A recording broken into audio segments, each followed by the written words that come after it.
Phone పలకపోతే దురదృష్టం అనకూడదు, network వాళ్ళు లోపం అంతే. ప్రతిదానికి ఇది ఒకటి బాగా జోడించడం, అదృష్టం దురదృష్టం, అదృష్టం దురదృష్టం. ఏమిటి దురదృష్టం? దురదృష్టం అంటే అదృష్టం అంటే కనపడింది అంతే. నీకు ఏదైనా చెడు జరిగితే దురదృష్టం అంటున్నావు, మంచి జరిగితే అదృష్టం అంటున్నావు. జరిగిన దాన్ని బట్టి వ్యాఖ్యానిస్తున్నావు, దానికి ఏమైనా ఆధారం ఉందా? అసలు అదృష్ట దురదృష్టాలనే మాటలు మనం ఎంత తక్కువగా వాడితే అంత మంచిది. హేతుబద్ధంగా తార్కికంగా ఆలోచిస్తే అన్ని విషయాలు తెలుస్తాయి. అది మనకి వల్ల కాకపోతే అప్పుడు చూద్దాం మిగిలిన విషయాలు. జన్మాంతర కర్మ ఏదైనా ఉంటే దోసుకుని రానే వస్తుంది. నీ వ్యాఖ్యానాలను బట్టి అది ఆగదు, నీ ధైర్యాన్ని బట్టి అది పోదు, వచ్చేది వస్తుంది. అందుకని ఆయన అదే క్షణంలో అంత చిన్న చిన్న పనులు చేస్తూ ఏదో రకంగా సంపాదించుకుంటూ మనోధైర్యాన్ని మాత్రం కోల్పోకుండా ఖాళీ సమయం ఎంత ఉంటే అంతసేపు కూడా అఖండమైనటువంటి తపస్సు చేశాడు, అఖండమైన తపస్సు చేశాడు. ఇవాళ సాఫ్ట్వేర్ ఉద్యోగాలు సహా ఎవరైనా సరే ఉద్యోగం కోల్పోతే ఊరికే కోల్పోయాం అని ఏడిచి 10 మందికి ఫోన్లు చేసి ఉద్యోగం వచ్చే వరకు నిద్ర పట్టకుండా ఏడవకుండా, ఎలాగో నిద్ర పట్టదు కాబట్టి నమ శివాయ నమ శివాయ నమ శివాయ నమో నారాయణాయ నమో నారాయణాయ నమో నారాయణాయ శ్రీమాత్రే నమ శ్రీమాత్రే నమ శ్రీమాత్రే నమ శ్రీరామకృష్ణాయతే నమః. ఏదో ఒక మంత్రాన్ని జపించండి అమ్మా, 3 రోజుల్లో ఉద్యోగం వచ్చి మొత్తం కష్టాలన్నీ గట్టెక్కుతాయి. తపస్సు అంత గొప్పది, తపస్సు అంత గొప్పది. మనకి తపస్సు అనగానే వశిష్ఠుడు, పెద్ద గడ్డం ఇవన్నీ గుర్తొస్తాయి, అవసరం లేదు. కటింగ్ చేయించుకుని కూడా తపస్సు చేయొచ్చు, జీన్స్ ప్యాంట్ వేసుకుని కూడా తపస్సు చేయొచ్చు నువ్వు చేయగలిగితే. ప్రమాదం ఏం లేదు. చేసే వెర్రి పనుల కంటే వెర్రి పని ఏం కాదు అది.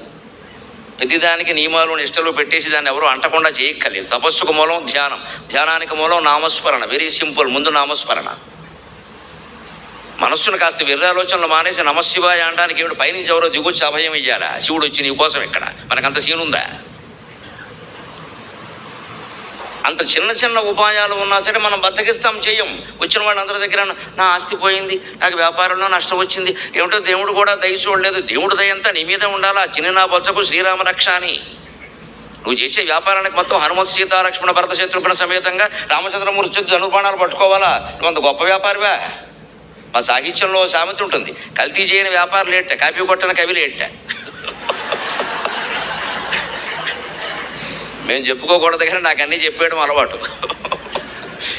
సాహిత్యంలో సామెత ఇది, కల్తీ చేయని వ్యాపారం లేడు, కాపీ కొట్టని కవి లేడు అన్నారు. ఊరికే చెబుతూ ఉంటారు కబుర్లు, అది రాసాం ఇది రాసాం. తీరా వెనక్కి చూస్తే శంకరాచార్య దగ్గర ఎక్కడో ఉంటుంది ఆ మాట, కాపీ కొట్టేసాం జపం విషయం. వీలైతే శబ్దమే కాపీ కొట్టేస్తాం, తెలియకపోతే లేదా భావం కొట్టేస్తాం, శబ్దం మార్చేస్తాం. ఆయన మధ్యఫలం రాస్తే మేము శారదూలంలో రాస్తాం, ఏమీ లేదు, అది బాధే. అందుకే అన్నారు కల్తీ చేయని వ్యాపారం లేడు, కాపీ కొట్టిన కవి లేడే. ఈ మాత్రం వ్యాపారానికి ఏదో నష్టం వచ్చిందని చెప్పేసి మొత్తం భద్రాచలం వదిలేసి మన దగ్గర కూర్చోవాలా రామచంద్రమూర్తి? ఆయనకి ఏమిటి పని? మనం ఏమిచ్చాం ఆయనకి? ఆయన విశ్వం అంతా సమాజం అంతా భగవంత్ స్వరూపం కదా. ఏ సమాజంలో ఎవరికేం చేసాం? ఏడుస్తున్నాం కానీ. అందుకని కష్టం వచ్చిన వాళ్ళు, ఉద్యోగం దెబ్బతిన్న వాళ్ళు, వ్యాపారంలో దెబ్బతిన్న వాళ్ళు, సంసార జీవితంలో ఇబ్బందులు పడుతున్న వాళ్ళు అసలు ఆ ఇబ్బంది గురించి ఎవరికీ చెప్పడం మానేసి, దాని గురించి ఆలోచించడం మానేసి మనస్సులో కనుక నామస్మరణ చేస్తే 3 రోజుల్లో తొలగిపోతుందండి. 3 రోజుల్లో 72 గంటలు, నాట్ మోర్ దాన్. ఒక్క నిమిషం కూడా పట్టదు. భగవంతుడి దయ అంత గొప్పది, భగవంతుడి దయ అంత గొప్పది. దాన్ని నమ్మాలి మనం. అందరికీ భక్తి ఉంది, ఆస్తికత్వం ఉంది, దండాలు పెడుతూ ఉంటాం, నమ్మం అసలు. మనకి ఏదైనా చెయ్యాలా, చేయగానే వెంటనే స్విచ్ చేయగానే లైట్ వేసినట్టుగా ఇలా మనం పద్యం పాడగానే వెంటనే రాముడు వచ్చేసి ఏమిటి అబ్బాయి అని అడగారు. ఇక్కడ ఫోన్లే పలకట్లేదు, దేవుడు ఎక్కడ వస్తాడు? అలాంటి నిదర్శనాలు ఉండవండి, సామాన్యమా అది. మరిన్ని లేటెస్ట్ అండ్ ఇంట్రెస్టింగ్ అప్డేట్స్ కోసం మా ఛానల్కి సబ్స్క్రైబ్ అవ్వండి. ఈ వీడియో మీకు నచ్చింది